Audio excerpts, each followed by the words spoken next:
we divide 657 by 2 in long division method. So 2 times 3 is 6. On subtracting we get 0.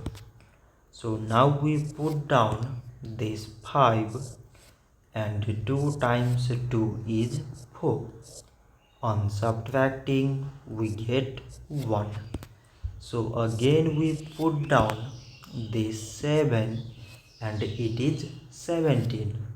So 2 times 8 is 16. On subtracting we get 1.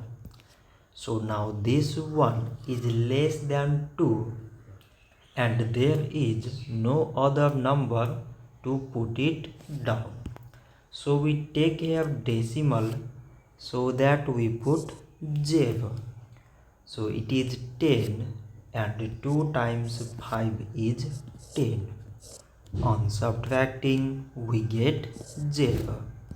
So 657 divided by 2 is 328.5.